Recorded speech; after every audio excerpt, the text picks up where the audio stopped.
India stock market लगातार fall कर रही है लास्ट ईयर सितंबर 2024 से। Is the bull run over?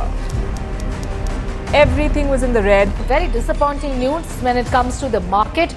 They're again in red after last week's bloodbath. India's leading stock exchanges are the Nifty and the Sensex. Both saw a fall. Pure stock market investors in India lost over 9 lakh crore rupees in just one day.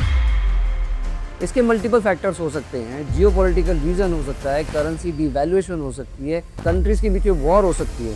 लेकिन क्या एक हमारी government की policy की वजह से भी ये मार्केट में इतना बड़ा करेक्शन आ सकता है? क्या FIIs भी उस पॉलिसी की वजह से क्या इंडियन मार्केट से एग्जिट कर सकते हैं? जी हाँ, इंडिया की पॉलिसी है एक tax policy, long term capital gain tax policy, जिसको कंसीडर करते हुए शायद FIIs लगातार एग्जिट कर रहे हैं। Long term capital gain tax जो अप्रैल 2018 तक 0% था, उसको इंट्रोड्यूस किया गया 10% टैक्स रेट पे, जिसको लेटर ऑन इंक्रीज किया जुलाई 2024 में टू 12.5%। तो 25% का हाइक किया लास्ट ईयर जुलाई 24 में। और यही नहीं, लास्ट ईयर जुलाई 24 में जो बजट आया था उसमें सिक्योरिटी ट्रांजैक्शन टैक्स STT को इंक्रीज किया 100% से, short term capital gain tax को इंक्रीज किया 15% से 20% को, दैट मीन्स 33% का हाइक। इवेंचुअली टैक्स को इंक्रीज किया, जिसको कंसीडर करते हुए शायद FIIs ने इंडिया से एग्जिट लिया,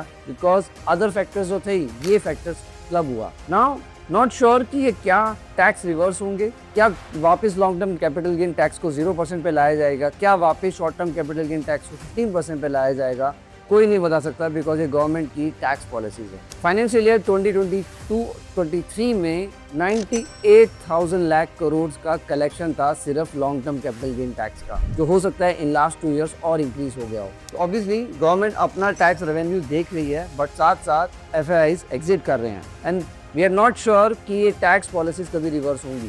तो ऐसे में एज अ रिटेल इन्वेस्टर मैं या आप, हमें क्या करना चाहिए? कुछ इंपॉर्टेंट बातें जो मैं आपसे डिस्कस करना चाहता हूँ। First, tax harvesting. आप भी एक टैक्स पॉलिसी अडॉप्ट करें और अपना टैक्स कम करें, उसको बोलते हैं टैक्स हार्वेस्टिंग।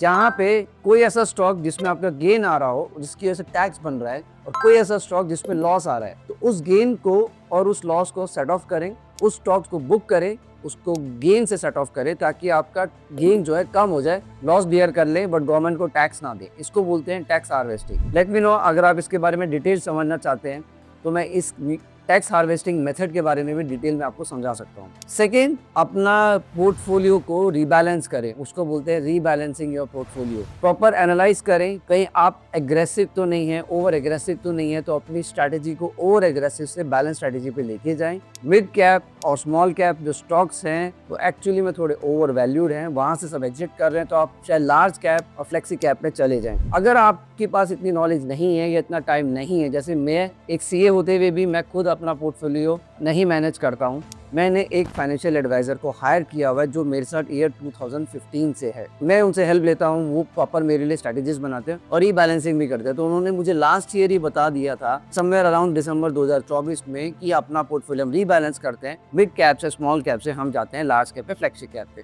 तो एक फाइनेंशियल एक्सपर्ट की हेल्प लीजिए अपना पोर्टफोलियो रीबैलेंस करने के लिए। थर्ड थिंग जो बहुत ज़रूरी है, अपना फाइनेंशियल गोल्स को फिर से रीअसेस करें। शॉर्ट टर्म को रिव्यू करें, लॉन्ग टर्म को रिव्यू करें और देखें कि आपका गोल्स क्या हैं, उस गोल्स के हिसाब से अपनी इन्वेस्टमेंट करें। अगर आपको लगता है कि इमीडिएट आपके 1 to 2 ईयर्स में आपको फंड चाहिए, तो डेट फंड्स में करें, बिकॉज अभी एटलीस्ट इस ईयर में तो मार्केट एकदम से वी शेप रिकवरी नहीं होगी, ये चांसेस हैं। तो अपने लॉसेस कम कीजिए, वी शेप रिकवरी या प्रॉफिट आने के चांसेस कम है। तो दैट मीन्स आपको अपने फाइनेंशियल गोल्स को रीअसेस करना पड़ेगा, शॉर्ट टर्म को असेस करें, लॉन्ग टर्म को असेस करें एंड उसी हिसाब से अपने फंड्स को डिप्लॉय करें। So again, just to summarise, एक टैक्स पॉलिसी एक बहुत बड़ा फैक्टर है इंडिया से एग्जिट करने के लिए FIIs का। लेकिन यस, हमें अपनी इन्वेस्टमेंट को खुद एनालिसिस करना पड़ेगा, हमें भी टैक्स अपनी स्ट्रेटेजीज अप्लाई करनी पड़ेंगी। सो लेट मी नो, अगर आपको कुछ मेरे से कुछ हेल्प चाहिए तो I will be happy to support you on this strategies and happy to connect you with the financial adviser. Let me know in the comment section. This is CA Rahul Jain, signing off.